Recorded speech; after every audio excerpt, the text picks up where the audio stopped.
तो ये समय आप लोग जानते हैं बहुत पवित्र समय चल रहा है। कौन सा महीना? कार्तिक का महीना। ये बहुत ही पवित्र महीना है और आज का दिन कुछ विशेष है क्या आप लोग जानते हैं? क्या है? बहुलाष्टमी, राधा कुंड का आविर्भाव। कितने लोग जानते हैं बहुलाष्टमी? हाथ उठाइए। ज़्यादा लोग नहीं जानते। अच्छा, और राधा कुंड का आविर्भाव कितने लोग जानते हैं? हाथ उठाइए। आज के दिन है? आज के दिन है? नहीं है। आज के दिन है? है। कई सालों से बदल गया है। हमारा जो वैष्णव कैलेंडर है कई सालों से बदल गया है। राधा कुंड का आविर्भाव हमारे वैष्णव कैलेंडर में आज के दिन लिखा जाता था, लेकिन अभी कुछ सालों से अब नहीं लिखा जाता राधा कुंड का आविर्भाव। लेकिन तो भी समझना है कि आज राधा कुंड का आविर्भाव है, राधा कुंड का आविर्भाव नहीं भी है और राधा कुंड का आविर्भाव है भी।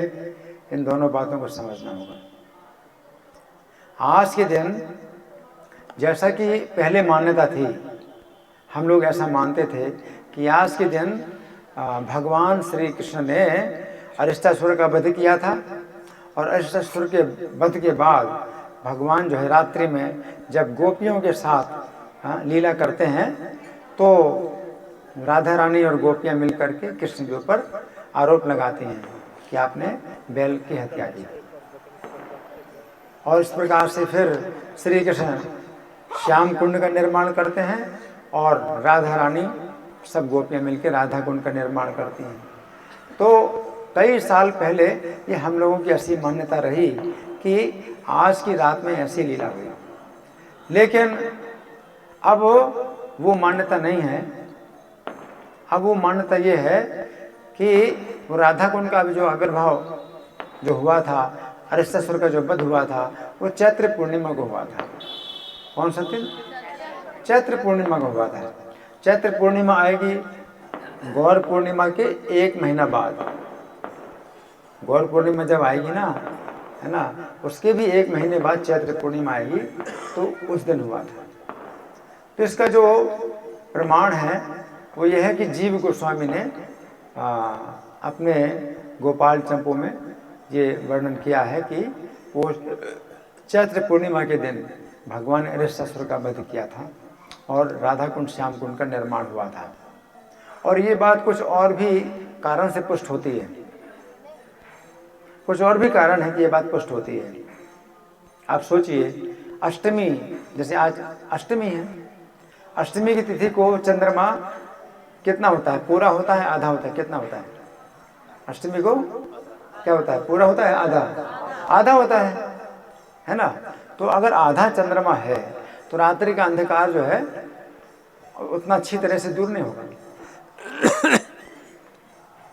रात्रि का अंधकार पूरी तरह से दूर होता है जब पूरा चंद्रमा हो। तो पूर्णिमा में जब पूरा चंद्रमा रहा होगा तभी भगवान जो है गोपियों के साथ में वो माधुर्य लीला कर रहे हैं और राधा कुंड श्याम कुंड का निर्माण होगा कि पूरी रोशनी हो, है ना। तो एक कारण तो ये भी है। जीव गोस्वामी ने जो बताया तो वो इस कारण से पुष्ट हो रहा है कि आज के दिन भगवान ने अरिष्टासुर का वध नहीं किया और राधा कुंड और श्याम कुंड का निर्माण कार्य नहीं हुआ, क्योंकि उन दिनों ऐसी स्ट्रीट लाइट नहीं होती थी ना, जो रात्रि का अंधकार दूर होता था। आजकल तो स्ट्रीट लाइट भी है, लेकिन स्ट्रीट लाइट से अंधकार नहीं दूर होता था, चंद्रमा के द्वारा अंधकार दूर होता था। तो पूर्णिमा का चंद्रमा होना चाहिए जब भगवान गोपियों के साथ रास लीला करें या कोई भी मधुर लीला करें, राधा कुंड और श्याम कुंड का निर्माण करें, तो ये सब जो है पूर्णिमा की रात में होना चाहिए। तो चैत्र पूर्णिमा को ही जो है राधा कुंड का आविर्भाव। लेकिन आज के दिन भी राधा कुंड श्याम कुंड का आविर्भाव है, वो दूसरी दृष्टि से। अब दूसरी दृष्टि क्या है? दूसरी दृष्टि ये है कि भगवान ने जब राधा कुंड श्याम कुंड का निर्माण कार्य किया था, हैं, तो भगवान जब अपने परम धाम में चले गए तो ये 84 कोस की ब्रज भूमि भी चली गई, राधा कुंड श्याम कुंड भी चले गए, जितने लीला स्थान थे भगवान के वो सब चले गए। राधा कुंड श्याम कुंड भी चले गए। तो फिर यहाँ जो है ब्रज भूमि जो है फिर कैसी हो गई? वीरान हो गई, वीरान हो गई।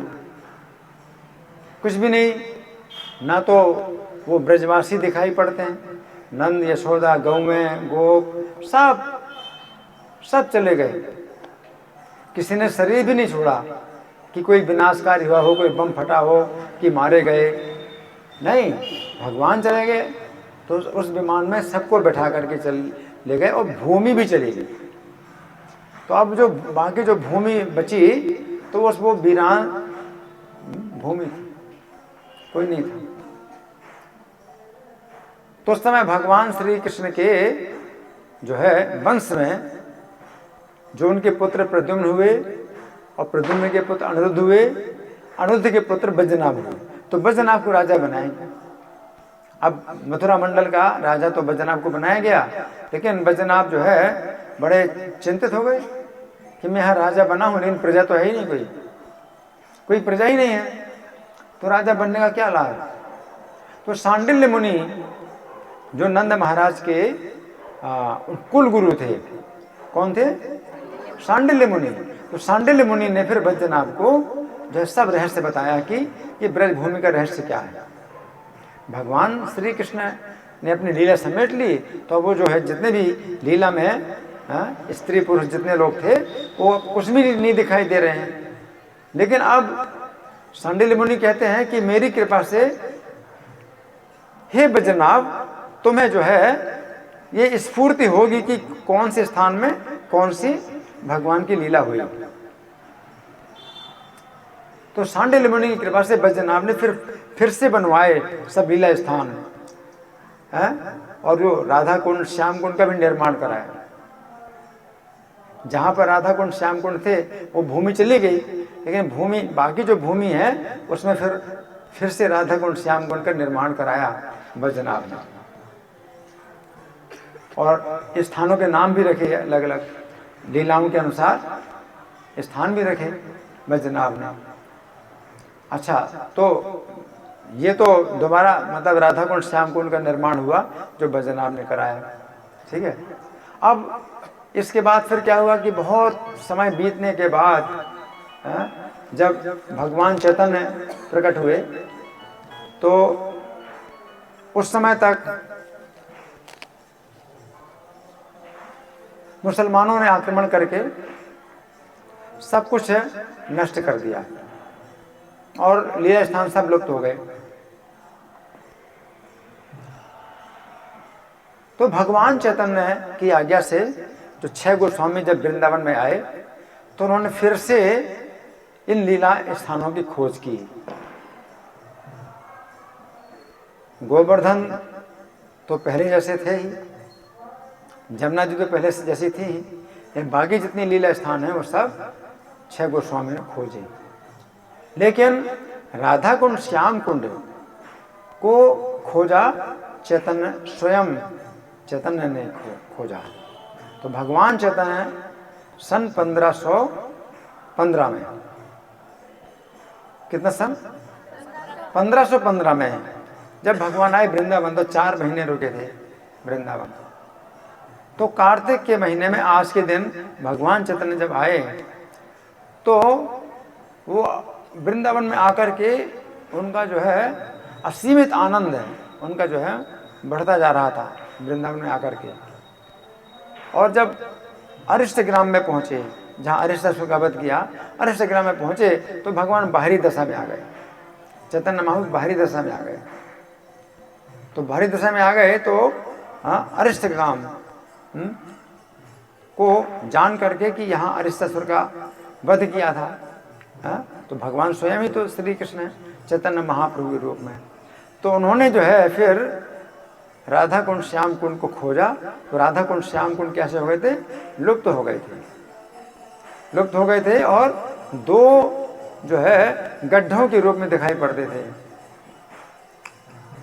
एक जो है खेत था जिसे काली खेत बोलते थे, तो वो श्याम कुंड, वहाँ पर श्याम कुंड का गड्ढा बना था। और दूसरा खेत था जिसे गौरी को खेत बोलते थे, वहाँ राधा कुंड का गड्ढा बना हुआ था। तो भगवान चैतन्य ने स्वयं ही राधा कुंड श्याम कुंड को खोजा। तो आज के दिन उन्होंने राधा कुंड श्याम कुंड को खोजा, प्रकट किया, उसमें स्नान किया और राधा कुंड की महिमा का गान किया। तो इस प्रकार से राधा कुंड श्याम कुंड का प्राकट्य दिवस आज है। आगे चल करके फिर रघुनाथ दास गोस्वामी की इच्छा हुई कि राधा कुंड श्याम कुंड के जो है बड़े बड़े जो है वो कुंड बनने चाहिए।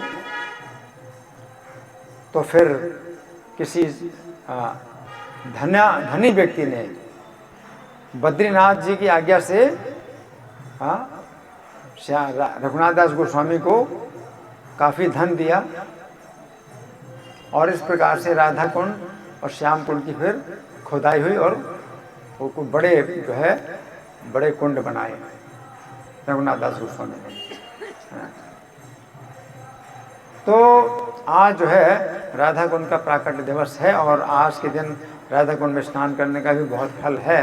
तो जैसे स्नान लोग पहले भी करते थे कार्तिक की कृष्ण अष्टमी को, तो आज भी बहुत लोग राधा कुंड में स्नान कर रहे हैं।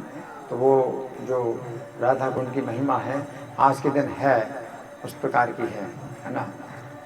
तो आज भी राधा कुंड का आविर्भाव दिवस है और चैत्र पूर्णिमा को भी राधा कुंड का आविर्भाव दिवस है। वो मतलब सचमुच पूर्णिमा की रात्रि में जब चंद्रमा पूरे चंद्रमा के द्वारा अंधकार दूर हुआ, उस समय श्री कृष्ण ने श्याम कुंड को प्रकट किया, राधा रानी ने राधा कुंड को प्रकट किया। तो वो सब लीला जो है उस प्रकार की वो चैत्र पूर्णिमा को है, ठीक है ना। श्री राधा कुंड आविर्भाव तिथि महामहोत्सव की। अब हम सुनेंगे एक कथा जो कि कार्तिक के महात्म्य की है। तो कार्तिक के महात्म्य की तो बहुत सी कथाएं हैं, है ना।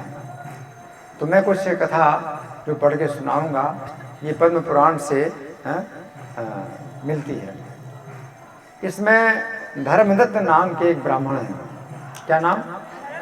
धर्मदत्त। धर्मदत्त नाम के ब्राह्मण हैं, है ना। वे जो है भगवान विष्णु के पार्षदों से प्रश्न करते हैं। भगवान विष्णु के पार्षद या भगवान विष्णु के द्वारपाल,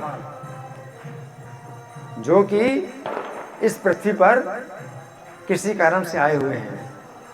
भगवान के द्वारपाल तो वैकुंठ में रहते हैं, पृथ्वी में, लेकिन किसी कारण से पृथ्वी में आए और उनके नाम है पुण्यशील और सुशील। क्या नाम है? पुण्यशील और सुशील, ये नाम है उनके द्वारपालों के। तो उनसे जो है धर्मदत्त ब्राह्मण ने कुछ प्रश्न किया। तो आप सुनिए। धर्मदत्त कहते हैं, जय और विजय को मैंने विष्णु का द्वारपाल सुना था। उन्होंने भला कौन सा व्रत या नियम किया जिससे वे विष्णु रूप धारण करने वाले हुए? धर्मदत्त पूछते हैं कि जय विजय नाम के द्वारपाल हैं। एक तो आप लोग द्वारपाल हैं, पुण्यशील और सुशील नाम के द्वारपाल, लेकिन और भी दो द्वारपाल हैं भगवान के। उनके नाम क्या हैं? जय और विजय। तो मैंने सुना है कि जय विजय भगवान के द्वारपाल है ना। तो ये तो बड़ी प्रसिद्ध घटना है जय और विजय के बारे में, कि भगवान के द्वारपाल जय और विजय को 4 कुमारों ने श्राप दिया। क्या श्राप दिया था? क्या श्राप दिया था? 3 जन्मों के लिए असुर बनेंगे, 3 जन्मों के लिए असुर बनेंगे। तो जय विजय को श्राप मिला था। तो धर्मदत्त ये पूछ रहे हैं कि वो तो जय विजय को श्राप मिला था, तो 3 जन्म जो है जब उनके पूरे हो गए तो फिर से अपने द्वारपाल बन गए। लेकिन धर्मदत्त पूछ रहे हैं और पहले की बात, कि पहले जब वो द्वारपाल नहीं थे तो हमारे जैसे थे वो लोग, तो उन्होंने कौन सा व्रत किया था जिससे वो द्वारपाल बने? ये भी पूछने वाली बात है। इतना कौन सोचता है? धर्मरत्न ने इतना सोचा है कि वो सांप जो उनको मिला 3 जन्मों के लिए, तो वो तो निश्चित था कि वो वापस वैकुंठ जाएंगे 3 जन्मों के बाद। तो कोई वो ऐसा पतन की बात नहीं है कि भाई गिरे संसार में, ऐसा कुछ बात नहीं है। तो निश्चित है कि वो 3 जन्मों के बाद वैकुंठ में जाएंगे। लेकिन जब वो द्वारपाल थे तो उसके पहले वो हम लोगों की तरह रहे थे। तो कौन सा उन्होंने पुण्य किया या व्रत किया जिससे कि वो वैकुंठ में द्वारपाल? तो ये पूछने वाली बात है। तो पूछ रहे हैं जयश्चा विजयश्चैव विष्णोर्द्वास्तोस्तुतो मया किम्नुताभ्यां पुराचीर्णं यस्मात् तन्द्रूपे धारिणो। तो वो भगवान के गण बताते हैं, कहते हैं कि हे ब्राह्मण, तृण बिंदु की कन्या देवहूति में कर्दम ऋषि की दृष्टि से ही 2 पुत्र उत्पन्न हुए। तो पहले जय विजय जब वैकुंठ में नहीं थे, इस पृथ्वी में उनका जन्म हुआ। तो कैसे जन्म हुआ? तृण बिंदु की कन्या देवहूति। देवहूति माता किसकी कन्या थी? तृण बिंदु की। तृण बिंदु की कन्या देवहूति में कर्दम ऋषि की दृष्टि से ही 2 पुत्र उत्पन्न, कर्दम ऋषि की दृष्टि से ही 2 पुत्र उत्पन्न किए। मतलब इतने पवित्र हैं कर्दम ऋषि, इतने पवित्र हैं कि उन्होंने अपनी दृष्टि से ही 2 पुत्र उत्पन्न कर दिए देवहूति में।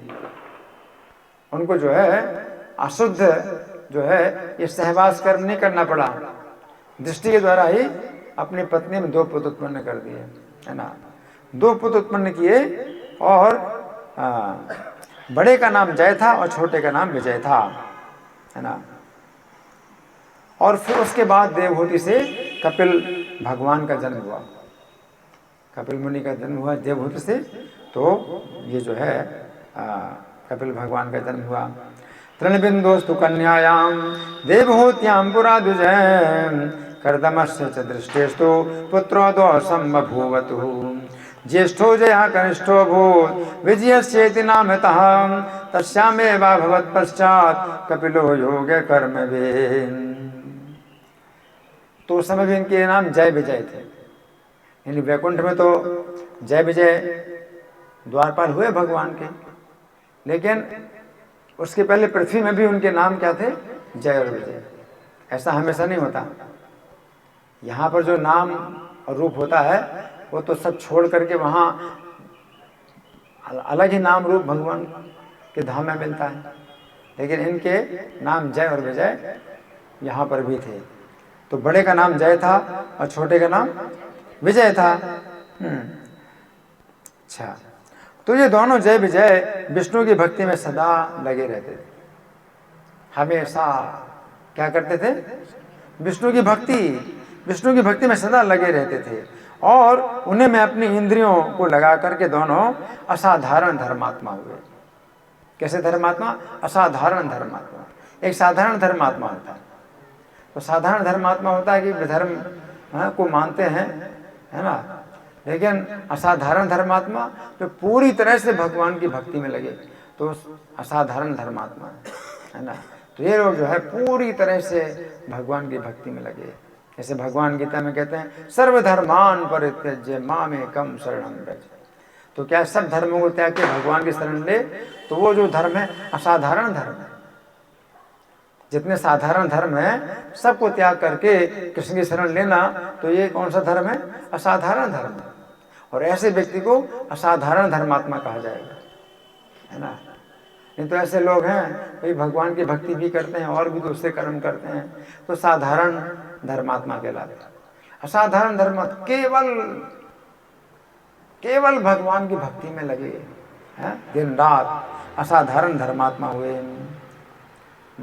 जयश्चैव जयश्चैव विष्णु भक्ति रतो सदा तस्मिन् निष्ठेन्द्रिय ग्रामो धर्मशीलो बभूवतु। दोनों सदा अष्टाक्षरी विद्या का जप करते थे। जैसे कलयुग में 32 अक्षरों की विद्या है, कलयुग में हम लोग जो जिस विद्या का अभ्यास करते हैं वो 32 अक्षरों की है, 16 नाम और 32 अक्षर। क्या है वो? हरे कृष्णा कृष्णा कृष्णा हरे हरे, हरे राम राम राम हरे हरे। लेकिन दूसरे युगों में दूसरे प्रकार की विद्या होती है ना। तो वो जिस युग में थे तो उस युग की विद्या थी अष्टाक्षरी विद्या। अष्टाक्षरी विद्या क्या है? ओम नमो नारायणाय। तो 8 अक्षर का मंत्र है। तो इस विद्या में लगे रहते। तो जो सहयोग हो उसी प्रकार की विद्या का जो है अभ्यास किया जाता है ना। तो दोनों जो है सदा अष्टाक्षरी विद्या का जप करते हुए विष्णु के व्रत में लगे रहते थे और विष्णु भगवान सदा पूजा के अवसर पर उनको साक्षात दर्शन दिया करते थे। दोनों जब पूजा करते थे तो साक्षात भगवान दर्शन देते थे। साक्षात कैसे? जैसे मान लो मैं आपके सामने हूँ, तो आपके सामने आमने सामने जो है मैं बात कर रहा हूँ आपसे, तो वो साक्षात दर्शन। तो जब वो पूजा करें, पूजा का समय निश्चित था उनका, जब दोनों पूजा करते थे तो भगवान ऐसे साक्षात दर्शन देते थे जैसे कि मैं आपके सामने बैठा हूँ, कि जो चाहो बात करो, पूछना है, बताना, बातचीत करना, बिल्कुल ऐसा उनका जो है भगवान के साथ में उस समय के लिए, केवल उतने समय, 24 घंटे के लिए नहीं, 24 घंटे तो लगे रहते थे भगवान के मतलब इसमें स्मरण और कीर्तन में। लेकिन पूजा के समय, अब पूजा जितनी भी देर की रही हो, मान लो 1 घंटे की पूजा हो, आधा घंटे की पूजा हो, उतनी देर तक के लिए भगवान उनको बिल्कुल साक्षात दर्शन देते थे कि बिल्कुल आमने सामने जो चाहे वो बातचीत करना है, पूछना, बताना, सब चलता था उनका, है ना। इस तरह से वे जो है भगवान का साक्षात दर्शन करते थे। नित्यमष्टाक्षरी जाप्यो विष्णु व्रत करा भुवो, साक्षात्कारं ददो विष्णु तयोर नित्यार्चने सदा। अब एक बार भी दोनों मरुत नाम के राजा के यज्ञ में बुलाए गए। राजा मरुत बहुत बड़े धर्मात्मा हुए हैं राजा, जिनका यज्ञ बड़ा प्रसिद्ध है, बहुत बड़ा यज्ञ किया था उन्होंने। और उस यज्ञ में जो है इन दोनों को बुलाया गया था, क्योंकि ये सबसे बड़े जो है ये धर्मात्मा थे।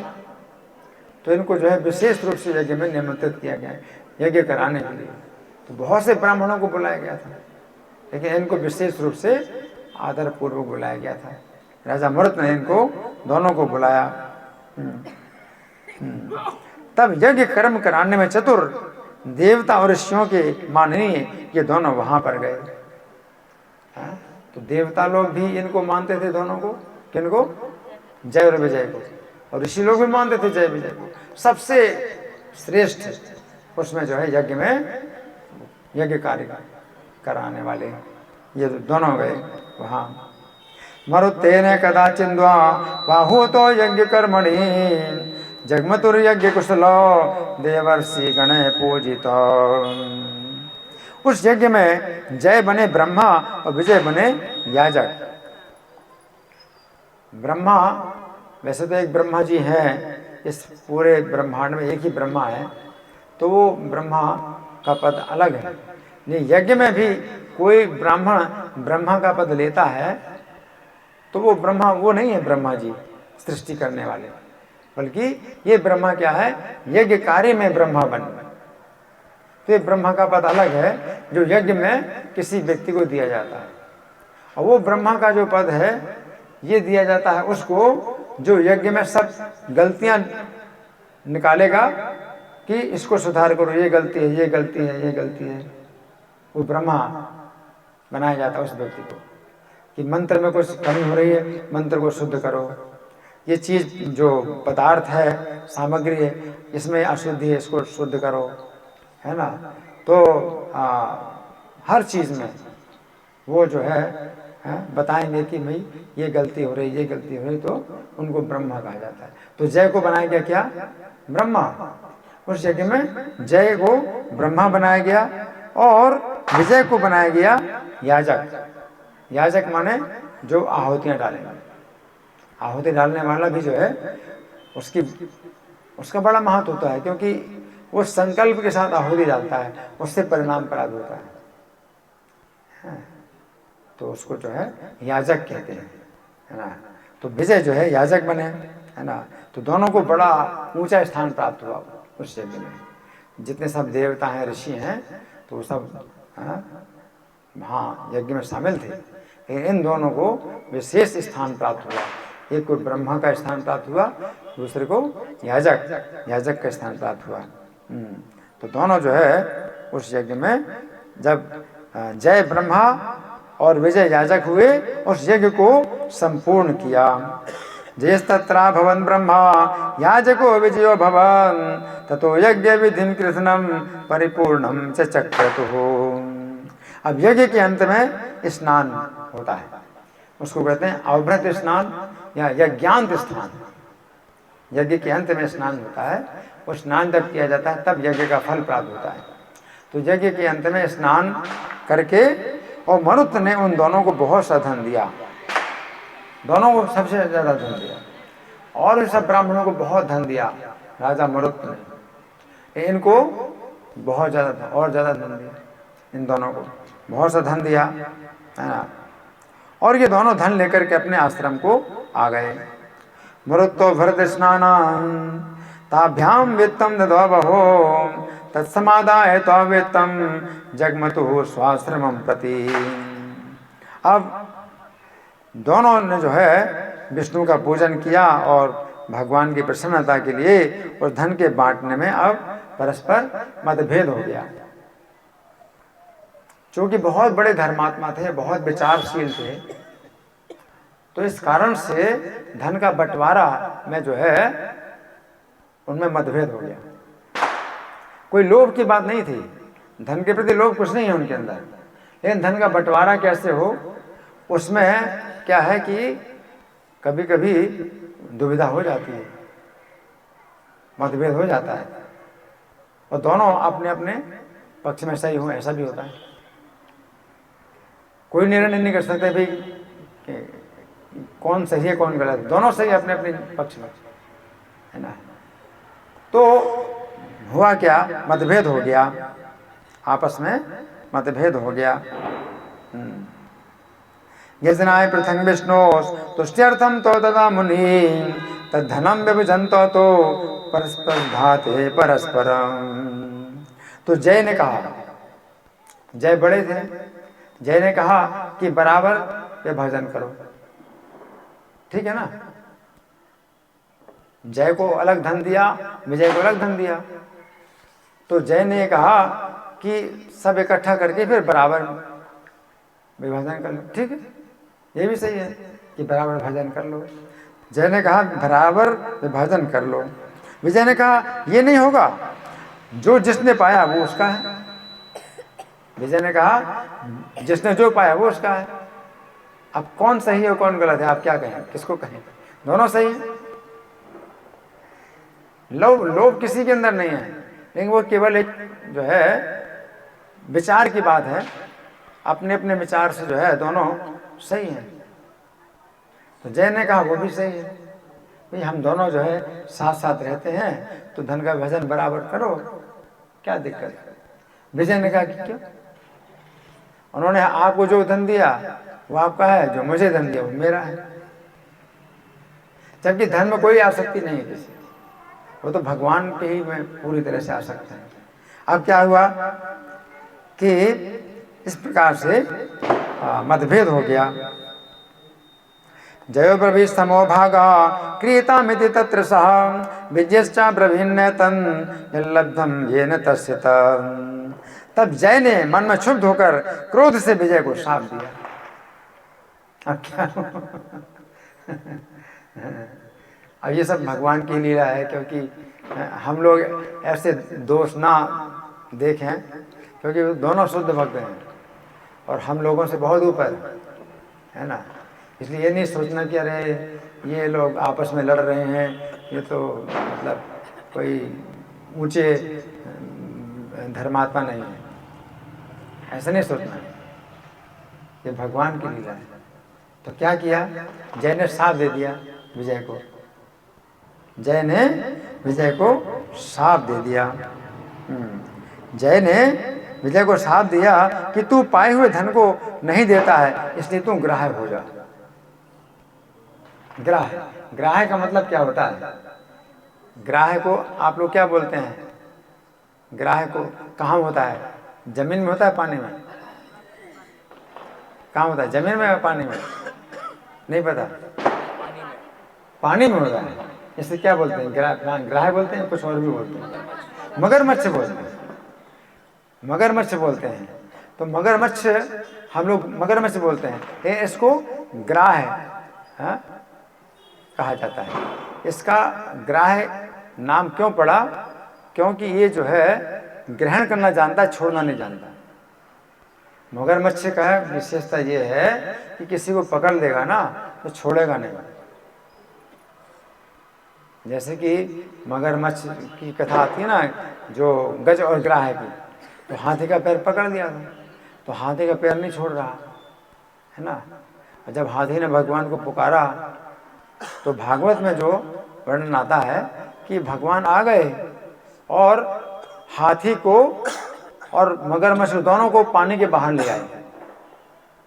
हाथी को मगरमच्छ दोनों को पानी के बाहर ले आए। तो भगवान ने उस मगरमच्छ को, ग्राह्य को अवसर दिया था कि अब छोड़ के पानी में चला जाए, लेकिन वो छोड़ना जानता नहीं। ग्राह्य का मतलब है जो पकड़ना जानता, छोड़ना जानता नहीं। तो भगवान को चक्र से उसका सिर काटना पड़ा, ग्राह्य का। तो ये जो है इसीलिए इसको ग्राह्य बोलते हैं, जो ग्रहण ही करेगा, छोड़ेगा नहीं, तो ग्राह्य करेगा। तो जय ने विजय को क्यों साथ दिया कि तुम ग्राह्य हो जा, कि तू, तेरे पास जो धन है उसको तू छोड़ना नहीं चाहता। तो जय का कहना यह था कि अपना अपना धन छोड़ दो, फिर बराबर बंटवारा करो, फिर ग्रहण करो। तो छोड़ो और फिर ग्रहण करो। पहले छोड़ो, जो आपने पकड़ा है उसको छोड़ दो, उसके बाद फिर पकड़ दो। लेकिन विजय ने क्या कहा कि जो पकड़े है, जिसने जो पकड़ा है सो पकड़े रहे, छोड़ना नहीं। तो जय ने विजय को साथ दे दिया कि तुम ग्राह्य हो जाओ। तो साथ दे दिया कि तू पाए हुए धन को नहीं देता, इसलिए तुम ग्राह्य हो जा। जयो ब्रवीण ततो सपंजया क्रोधात् विजयं शुद्धमानसः गृहीत्वा न दास्येतन् तस्मान् ग्राह्यो भवेति तम्। अब विजय ने उनका शाप सुन करके जय को शाप दिया कि मद से भ्रांत होकर तुमने मुझे शाप दिया है, इससे तुम भी हाथी हो जा, मातंग हो जा। मातंग, हाथी को मातंग बोलते हैं, है ना। तो मातंग का मतलब क्या है? मत्त, जो मत्त होता है ना। यानी कुछ उसके अंदर पागलपन है हाथी के अंदर, तो मातंग उसको कहा जाता है। तो उन्होंने क्या कहा कि मद से भ्रांत होकर तुमने मुझे साथ दिया है, कि तुम्हारे अंदर कुछ पागलपन है, इसलिए तुमने जो मुझे साथ दिया है, इसलिए तुम क्या बन जाओ? हाथी बन जाओ। हाथी में इस प्रकार का पागलपन होता है ना। तो दोनों ने एक दूसरे को साथ दिया, तो दोनों अपनी अपनी जगह पर सही है ना। इसको जो है सामान्य लोगों का झगड़ा नहीं मानना चाहिए।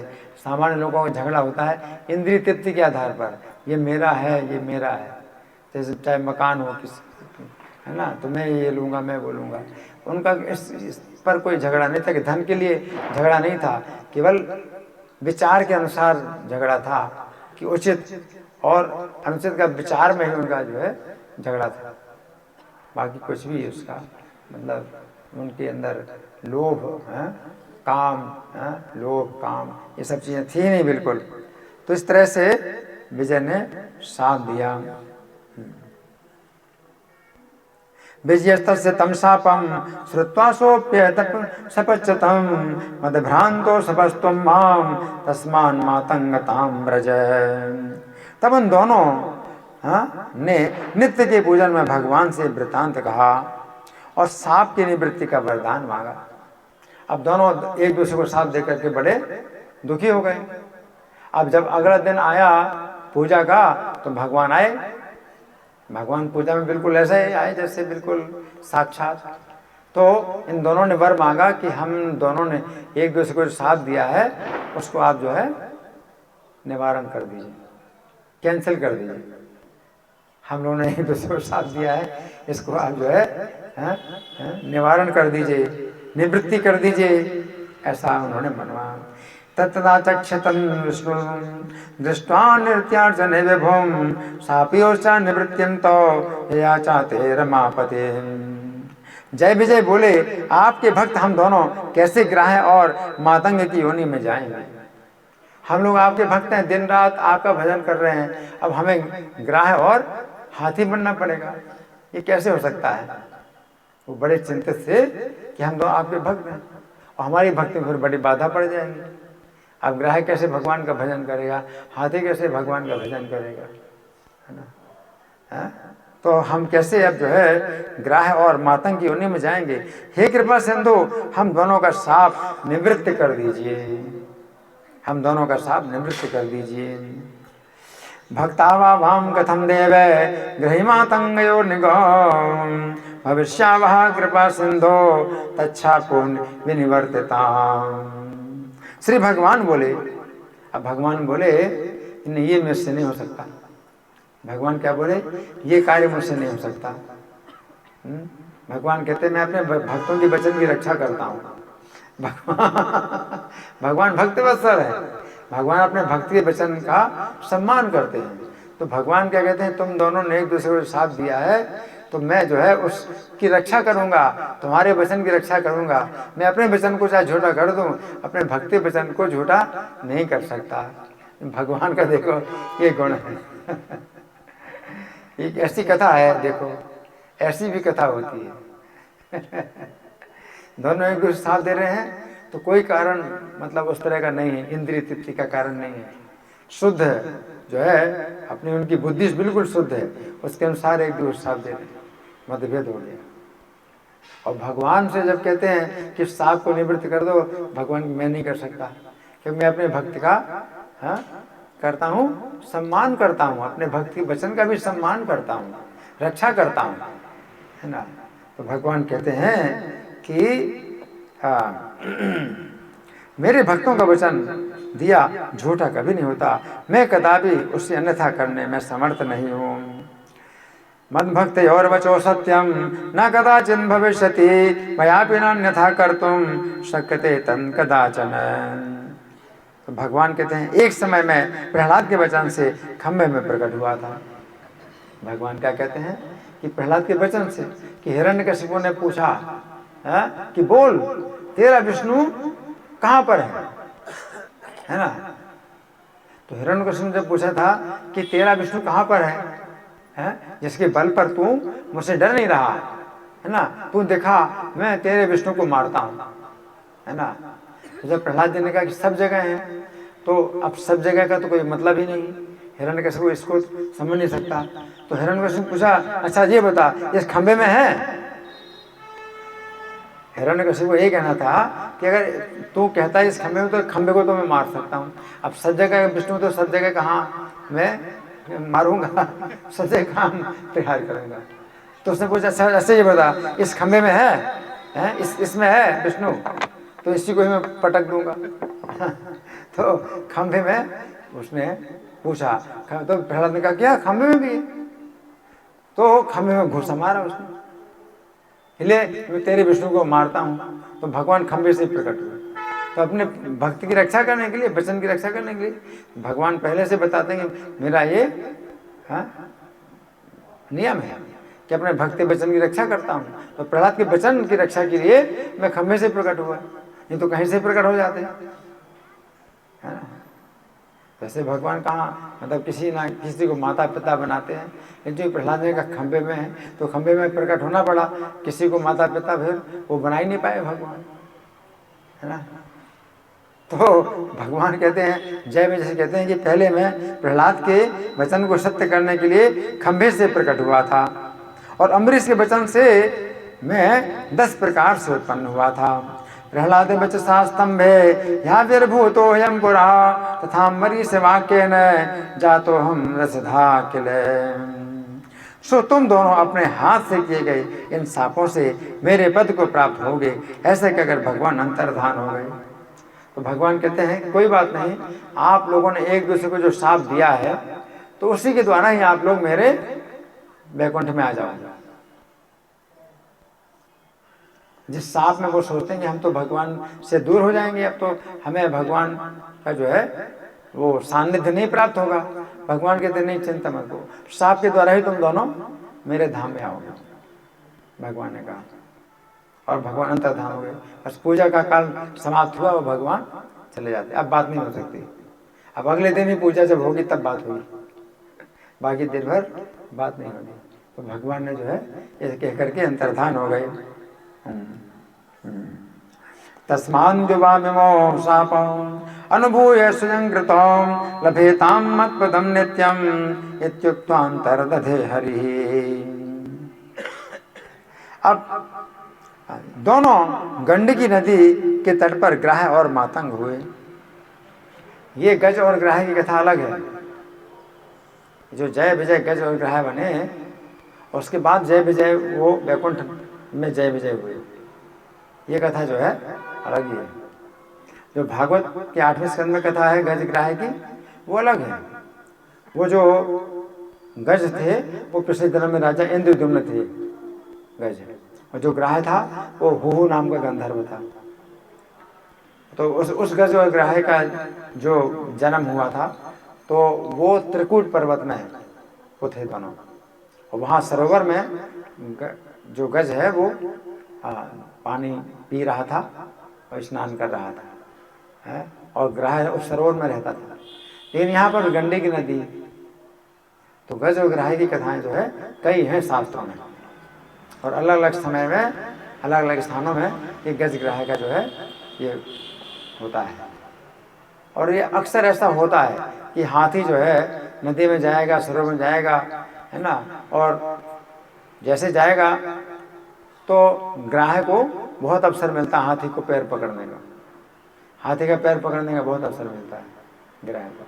तो अक्सर ऐसे हाथी और ग्राह में मतलब ये हो जाता है। और उसमें क्या है कि ग्राह पानी का जीव है, तो हाथी को किसी न किसी प्रकार से डुबा ही लेगा, हाथी डूब जाएगा। लेकिन अब ये हाथी जो है मतलब चूंकि भक्त है तो भगवान को पुकारेगा तो भगवान तो रक्षा करेंगे। तो यहाँ पर जो है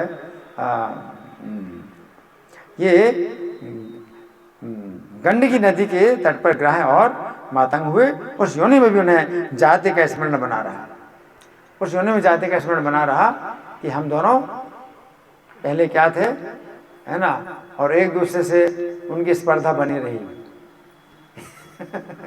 एक दूसरे स्पर्धा उनकी बनी रही, तो जाति का स्मरण बना रहा। इसी कारण उस समय भी वे विष्णु के व्रत में स्थित रहे और विष्णु के व्रत में भी लगे रहे। विष्णु का व्रत वो करते थे। वैष्णव व्रत जैसे एकादशी का व्रत तो करेंगे, एकादशी का व्रत करेंगे दोनों। वो पानी में व्रत करेगा, वो बाहर पानी के बाहर व्रत करेगा, है ना। तो एकादशी के दिन निराहार रहेंगे, तो ग्राह भी निराहार रहेगा, वो हाथी भी निराहार रहेगा। कार्तिक में जो है वो दोनों जो है कार्तिक का भी व्रत करेंगे, है ना। तो ये जो है दोनों विष्णु व्रत में लगे रहे। ततस्तो ग्राह मातंगा बभूतां गंडकी तटे जाति स्मरो च तन्योन्याम अपि विष्णु व्रते स्थितो।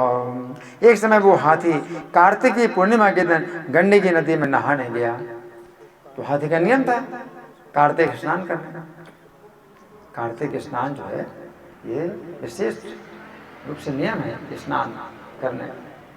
तो गंडकी नदी में स्नान करने के लिए गया, कार्तिक का समय था, है ना। स्नान करने गया, तब ग्राह ने सांप का स्मरण करके उसको पकड़ लिया।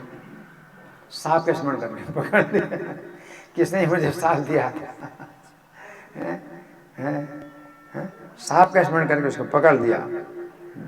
कदाचित् सा गजा स्नातुं कार्तिक्यां गंडकीं मृतः तावज्जग्राह तं ग्राह संस्मरण छापे कारणम। तब ग्राह द्वारा पकड़ा हुआ वो हाथी भगवान का स्मरण करने लगा।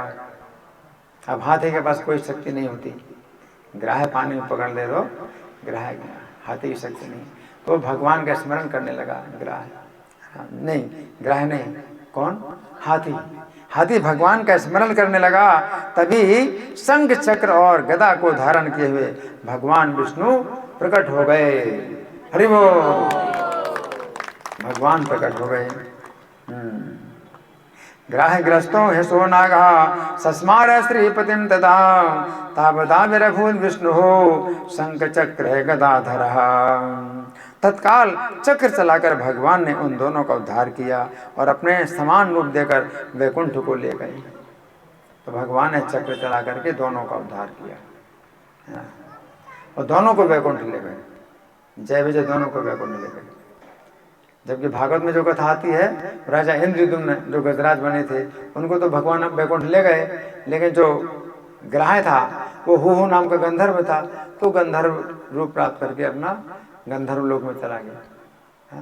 ग्राह का वो वैकुंठ प्राप्ति नहीं हुई, है ना। तो यहाँ पर दोनों को भगवान वैकुंठ ले गए। ततस्तो ग्राहे मातंगो चक्रम छित्त्वा समुद्रतो दत्त्वा सारोप्यम वैकुंठम अनियद्यभू। तो एक कार्तिक का महात्म्य, यहाँ इसमें कार्तिक का महात्म्य पता चलता है कि कार्तिक का महात्म्य कितना है ना।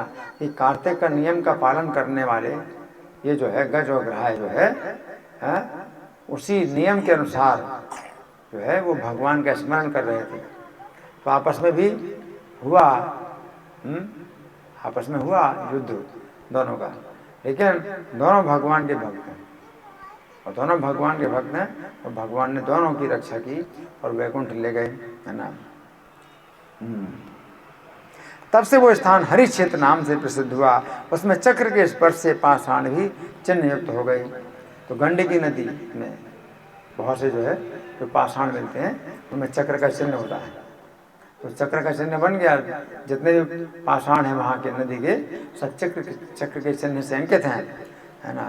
तो ये तथा प्रभृति तत्स्थानम हरिक्षेत्रमिति स्मृतम चक्र संघर्षणाद्यस्मिन् ग्रावाणोपि ही लांछिता। लोक में वही दोनों जय विजय नाम से विख्यात हैं। हे ब्राह्मण, जिनके विषय में तुमने पूछा था वे दोनों सदा हरि के प्यारे द्वारपाल हैं। ताविमा विस्तृतालोके जयश्च विजयस्तथा नित्यं विष्णु प्रिय द्वास्तो पृष्ठो ही तो त्वया द्विजय। तो भगवान ये जो कथा सुन रहे हैं वो धर्मदत्त नाम के ब्राह्मण सुन रहे हैं। धर्मदत्त नाम के ब्राह्मण सुन रहे हैं और भगवान के जो पार्षद पुण्यशील और सुशील और पुण्यशील और सुशील हैं वो सुना रहे कथा। तो वो कहते हैं, इसलिए हे धर्मदत्त, तुम भी सदा विष्णु के व्रत में स्थित हो, ईर्ष्या और दम्भ छोड़ करके समदृष्टि हो जाओ।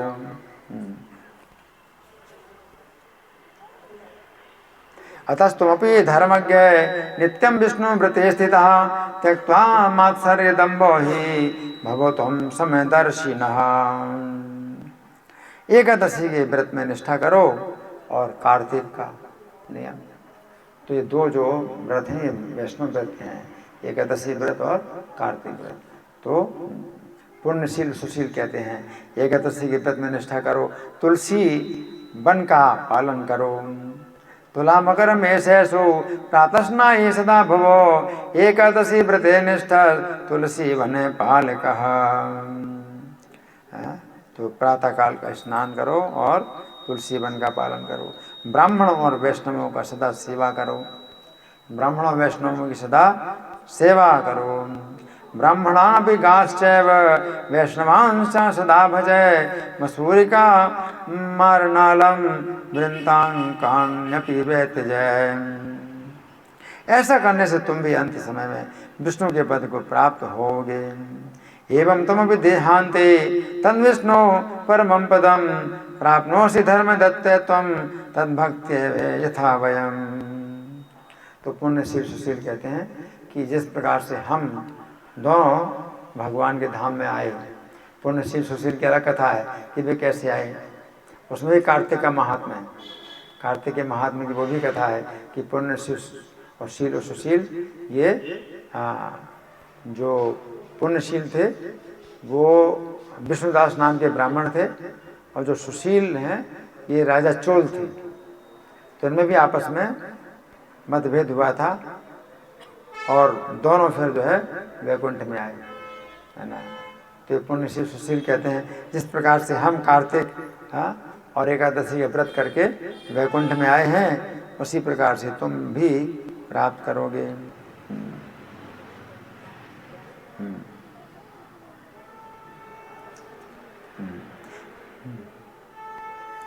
जन्म से किए गए विष्णु को प्रसन्न करने वाले इस व्रत से ना यज्ञ और ना ही अन्य व्रत और ना दान अधिक है, अर्थात ये व्रत सबसे अधिक श्रेष्ठ है ना।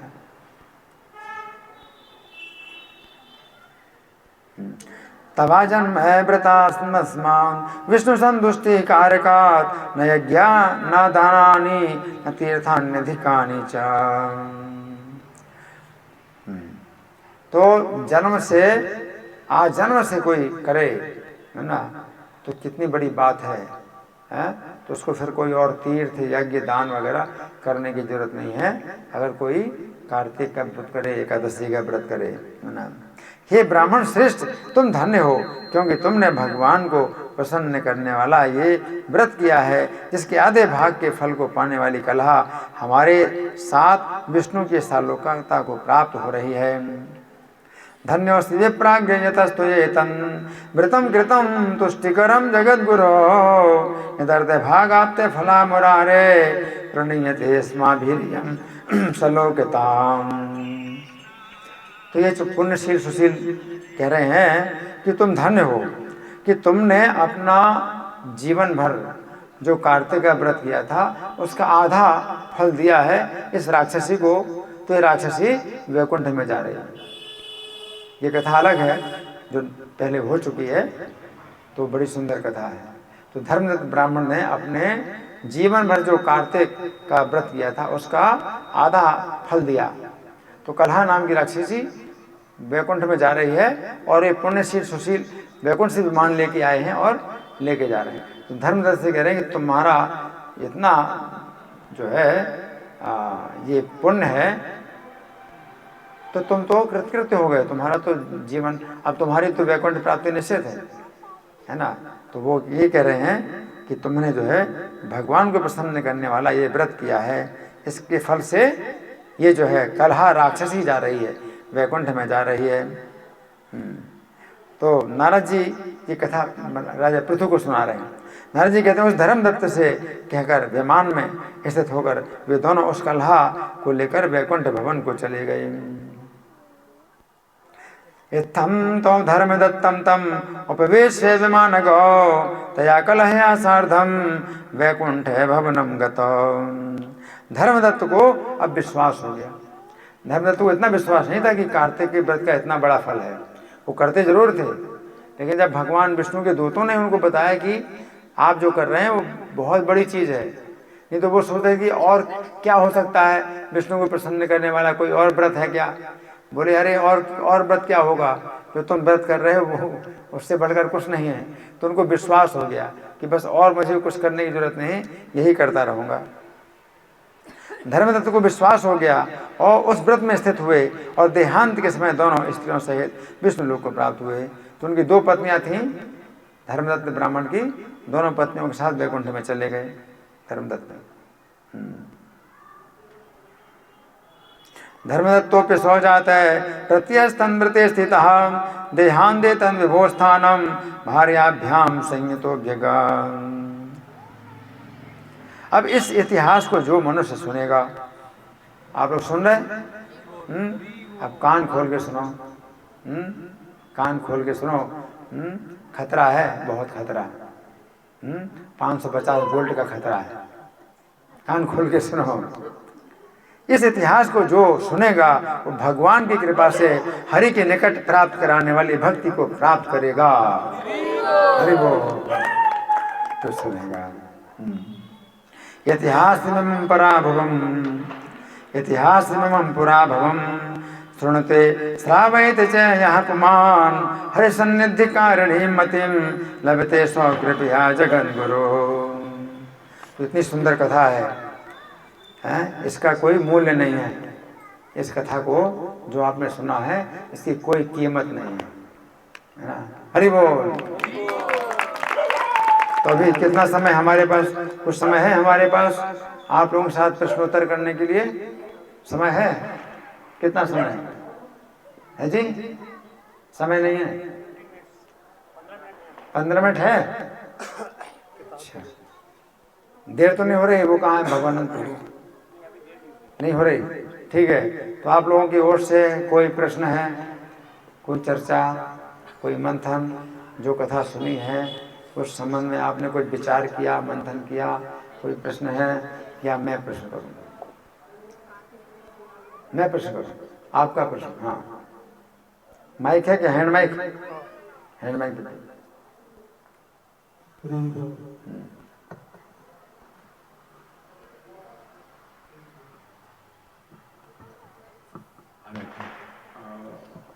प्रभु ये जैसे कार्तिक व्रत का जो फल के आपने बताया ना, फल जो उसका वो मिलता है जो, तो इसका मतलब जैसे कि ये मतलब ये अच्छा, तो ये जब करते हैं ना प्रभु, जब हरे हरे कृष्णा महामंत्र, हाँ, जब ये हाँ।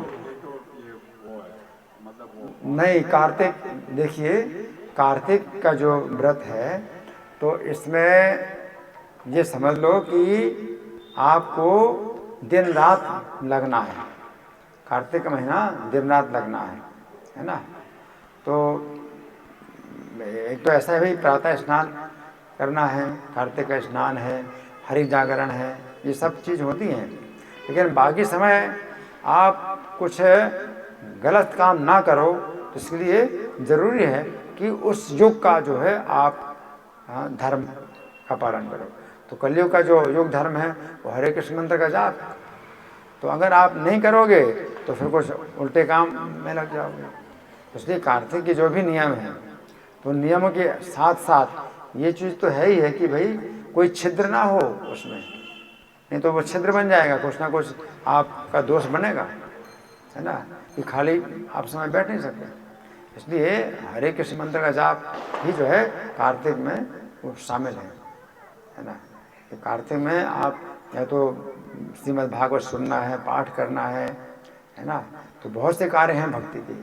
लेकिन हरे कृष्ण मंत्र का जाप जो है हर समय है। अगर कोई भी काम आप मतलब अगर नहीं है, आपके पास कोई भी काम नहीं है, तो हरे कृष्ण मंत्र का जाप करना ही है।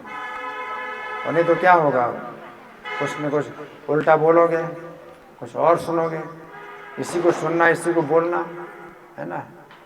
तो हरे कृष्ण मंत्र का जाप जो है ये सबसे, हरि नाम है ना, कलयुग करो नास्ते नास्ते नास्ते गति अन्यथा, अन्यथा कोई गति नहीं। तो कार्तिक का भी कोई अर्थ नहीं होता अगर हरे कृष्ण मंत्र का जाप नहीं करोगे आप, है ना। हरे नाम हरे नाम है गति, मतलब कलो नास्ते नास्ते नास्ते गति अन्यथा। तो हरि नाम केवल उसके अन्यथा गति है ही नहीं। जैसे कि आपने भवन बनाया, बहुत मजबूत बनाया, बहुत बड़ा बनाया भवन, लेकिन नींव नहीं बनाई तो क्या होगा, ध्वस्त हो जाएगा। आपने करोड़ों रुपए खर्चा किए हैं, खूब बढ़िया ईंटें सीमेंट सब बढ़िया मजबूत बनाया, और नींव नहीं है तो सब ध्वस्त हो जाएगा। ये खूब आप कार्तिक का बढ़िया व्रत कर रहे हैं, लेकिन उसकी नींव नहीं है, हरे कृष्ण मंत्र का जाप नहीं कर रहे हैं, तो सब ध्वस्त हो जाएगा। ठीक है ना। तो कोई मतलब अर्थ नहीं होता, ना कार्तिक का कोई अर्थ है, ना एकादशी का कोई अर्थ है। अगर हरे कृष्ण मंत्र का जाप नहीं करते हो तो उल्टी सीधी बातें बोलोगे, है ना, फिर निंदा हो जाएगी। हाँ, बोलने की आदत है ही है। आप खाली बैठ नहीं सकते, कुछ ना कुछ बोलोगे, मुंह से क्या निकलेगा, कुछ ना कुछ गाली निंदा, कुछ ना कुछ करोगे, गाली गलौज करोगे, क्या करोगे। मुख से जो है हमेशा हरे कृष्ण मंत्र का उच्चारण करो। अगर नहीं करोगे तो क्या होगा, मतलब मुंह में जो कुछ आता है वो आप बोलोगे, लेकिन इसमें क्या है, आपका बंधन हो गया, मुंह बंध गया। आप हरे कृष्ण मंत्र का जाप कर रहे हैं तो फालतू की बातें करोगे नहीं, कैसे करोगे फालतू की बातें। एकमात्र उपाय यही है, नहीं तो आप जो है क्या करोगे, कुछ भी जो है बोल देंगे। मन में अगर आता है कुछ विचार, मान लो आपके प्रति हमारा कुछ दुर्भाव अगर मान लो हो गया तो उसमें दोष नहीं लगता जब तक मैं बोले नहीं।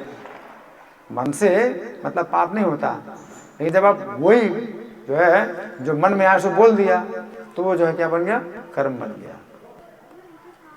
कलयुग में मन में अगर आ जाता है कोई पाप तो वो नहीं होता है, लेकिन वही आप फिर मुंह से बोलोगे या शरीर से करोगे तो बन जाएगा, पाप बन जाएगा। ठीक है ना। तो बहुत जरूरी है कि आप हरे कृष्ण मंत्र का जाप करो, नहीं तो कार्तिक का भी कोई अर्थ नहीं है। ठीक है ना। दूसरी जगहों में जो है वो मंत्र थे तो उसमें अष्टाक्षरी विद्या थी, वो दोनों भाई क्या करते, अष्टाक्षर मंत्र का जाप करते थे, ओम नमो नारायणाय। अब कलयुग में वो नहीं है, ओम नमो नारायणाय नहीं है, अष्टाक्षरी विद्या नहीं है। अब इसमें 32 अक्षरी विद्या है, 32 अक्षर की विद्या है। 32 अक्षर का आपको जो है हमेशा अभ्यास करना है। ठीक है जी। हरे कृष्ण प्रभु जी। हाँ जी। जैसे कि कार्तिक मास में बहुत सारे भक्त दीपदान कराते हैं और हम लोग क्या कराते हैं, दीपदान दीपदान। जी दीपदान जगह जगह जो अलग अलग वेन्यूज पे जाते हैं और जो अनजाने लोग हैं उनको भी बोलते हैं आइए दीपदान कीजिए, जी दीप दिखाइए भगवान को।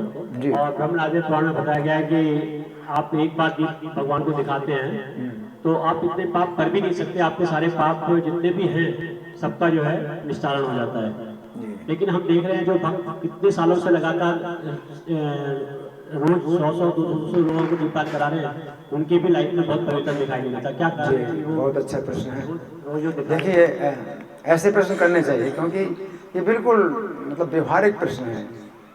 ये प्रश्न जो है मतलब बहुत जरूरी है, इसे करने चाहिए, है ना। देखिए दीपदान की तो बड़ी शक्ति है, दीपदान की इतनी शक्ति है कि एक चूहिया जो है वो भी आती है कार्तिक के महात्म्य में, चूहिया की भी कथा आती है कि वो भी जो है उसने दीपदान किया, है ना। तो दीपदान के द्वारा उसका जो है क्या है कि उसने तो दिया जो है, कोई उसका इरादा नहीं था दीपदान करने का, वो तो घी खाने आई थी और दिया बुझ रहा था, लेकिन उसने जो है मुंह लगाया तो वो दिया जल पड़ा। क्योंकि घी में बत्ती डूबने लगती है ना, तो घी होते हुए भी बत्ती बुझ जाती है, लेकिन उसने जो है घी खाने के लिए मुंह लगाया है तो बत्ती जल गई। तो वो जो है दिया मतलब वो जला दिया, उसने जो बुझता हुआ दिया जला दिया, उसका मुंह भी जल गया, तो उससे उसको वैकुंठ की प्राप्ति हुई। लेकिन एक बार समझिए कि उसको वैकुंठ की प्राप्ति हुई चूहिया को, लेकिन वो जो है योग्य नहीं थी वैकुंठ जाने की।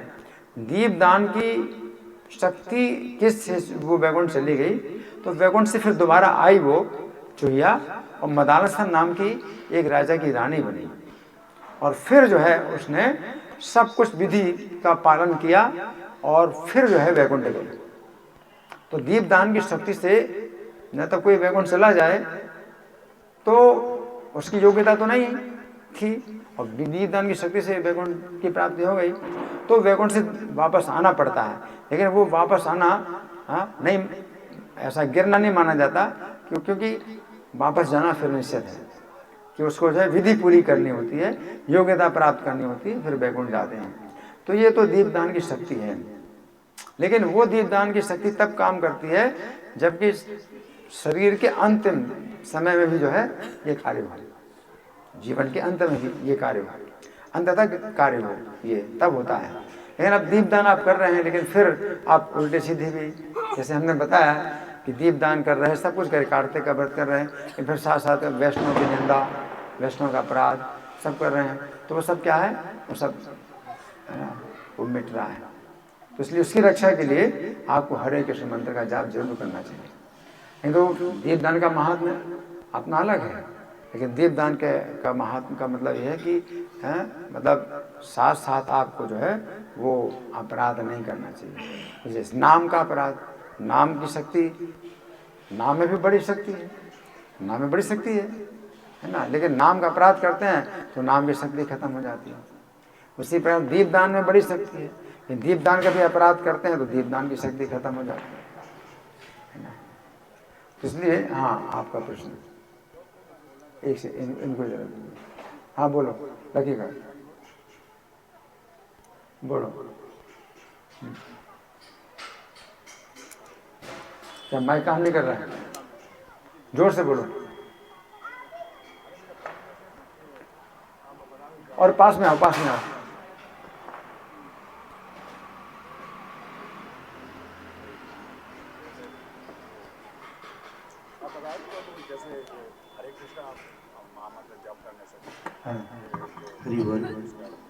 हाँ माइक।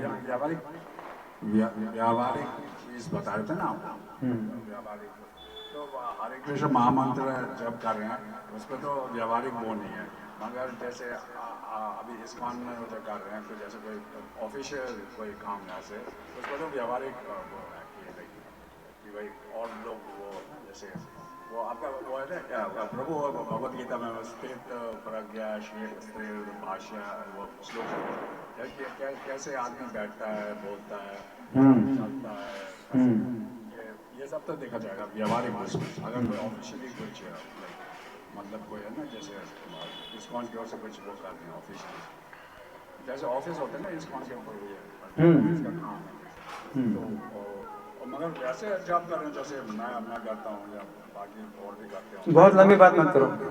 उसमें तो व्यावहारिक देखो, नाम के 10 अपराध बोलो, नाम के 10 अपराध बोलो। अगर नाम के 10 अपराधों से अगर बच जाएंगे तो नाम की शक्ति काम करेगी, और नाम की शक्ति से फिर आपको जो है दूसरे भी जो व्रत हैं, कार्तिक का व्रत है, उसका भी अर्थ होगा। ठीक है, ये सब जो है एक दूसरे के सहायक हैं। नाम की जो है सहायता मिलेगी तो आपका कार्तिक का व्रत होगा अच्छा, कार्तिक के व्रत की सहायता से आपका नाम अच्छा होगा। ठीक है ना, तो नाम का जो है सबसे ज़्यादा मतलब वो है महत्व है कि नाम की आप रक्षा करो और 10 अपराध बोलो, नाम के 10 अपराध बोलो। ठीक है ना। तो प्रभु जी मेरा वो क्वेश्चन अभी मेरे को लग रहा है कि मैं जो आंसर है वो पूरा मिल नहीं पा रहा है। जैसे हम अनजान व्यक्ति को बोलते हैं आइए दीपक दिखाइए, इससे आपके सारे पाप ऐसा ब्रह्मराज पौने बताया गया पाप खत्म हो जाएंगे। तो अब उस हम क्या उम्मीद करें कि वो जो व्यक्ति ने दीपक दिखाया तो उसके लाइफ में क्या चेंज आएगा? हाँ, इनका प्रश्न ये है कि जैसे अनजाना व्यक्ति है, आपने उसको दीपदान कराया। अब इसमें क्या है कि वो उसने जो दीपदान किया है, अगर उसका अपराध नहीं होगा, कोई अपराध नहीं होगा तो वो जो है फिर और निकट आएगा, भक्तों की निकट आएगा और फिर वो आगे बढ़ेगा। लेकिन अगर उसका अपराध हो रहा है तो फिर जो है वो चला जाएगा, समाप्त हो जाएगा। लेकिन दीपदान अब जैसे चूहिया का जो हुआ तो उसका शरीर भी छूट गया, तो फिर अपराध की कोई संभावना नहीं थी। जैसे अजामिल था, अजामिल ने नाम लिया, अब अंतिम समय में उसने नाम लिया, अब अपराध की कोई संभावना ही नहीं, अंतिम जीवन के अंत में उसने नाम लिया। तो वो जो है सबसे ज़्यादा शक्तिशाली होता है जब कोई व्यक्ति बड़े संकट में, बड़े कष्ट में भी उस कार्य को करे। ठीक है ना। तो दीपदान के लिए भी जो है आपको क्या करना चाहिए कि दीपदान के लिए भी आपको बहुत प्रयास करना चाहिए। जो चूहिया थी तो वो दीपदान के द्वारा वैकुंठ गई। अब जब वो आई वापस तो मदालसा नाम की रानी बनी। अब वो रानी जो है अब हमेशा कार्तिक के महीने में दीपदान में हमेशा लगी रहती थी। तो राजा उनके जो है जयध्वज उनके पति थे राजा, तो एक बार उन्होंने बुलाया रानी को, और रानी का जो है मतलब पक्का नियम था अपने पति के जो है आज्ञा का पालन करना। तो अपने पति की आज्ञा हुई उसको कि उसको जाना है, पति बुला रहे हैं, लेकिन वो जो है दीपदान में लगी रही। अब उसने जब दीपदान में लगी रही तो फिर राजा के पास देर से पहुंची, तो राजा ने कहा कि तुम तो खुद ही कहा करती हो कि पति का जो है मतलब जो सबसे बड़ा देवता तो पत्नी का सबसे बड़ा देवता तो पति होता है, और तुमने मेरी आज्ञा का पालन नहीं किया, तुम क्यों देर से आई? तो फिर उसने बताया कि मैं दीपदान में जो है मतलब विष्णु के लिए दीपदान कर रही थी, इसलिए मुझे देर हो गई। और राजा ने फिर पूछा तो उसने फिर बताया कि दीपदान का ये महात्म्य है। तो यहाँ भी उसकी परीक्षा थी कि पति बुला रहे हैं एक तरफ दीपदान है, तो उसने पति की आज्ञा को भी जो है एक तरफ रख करके और वो दीपदान उसने किया। तो ये जो है मतलब सबसे ज़्यादा प्राथमिकता देना है। और जहाँ पर बहुत बड़े धर्म का संकट हो तो भी जो है उसमें प्राथमिकता देना है, तो ये उसकी परीक्षा होती है। तो ये परीक्षा है। आपको ये कहा गया दीपदान के लिए आप इतने आपको जो है चिंता करना चाहिए कि चाहे आपका पूरा घर बिक जाए तो भी आपको दीप किसी प्रकार से प्राप्त करो। पूरा घर का सामान बेच करके, पूरा घर बेच करके भी दीप प्राप्त करो दीपदान करने के लिए। तो इतनी आपकी उत्कंठा होनी चाहिए दीपदान के लिए। और कोई भी बाधा आए, किसी प्रकार की बाधा आए, तो आप कितनी इसमें अपनी शक्ति लगा रहे हैं वो जो है देखा जाता है। ठीक है ना। तो ये आगे चलकर श्री कार्तिक व्रत महामहोत्सव की, श्रील प्रभुपाद की, मित्र प्रभु जी की। तो हम बहुत बहुत धन्यवाद देंगे जितेंद्र जी का आभार देंगे। तो जी अपने मूल्यवान समय निकाल कर अपना सुंदर कथा सुनाया, कार्तिक के महोत्सव सुनाया।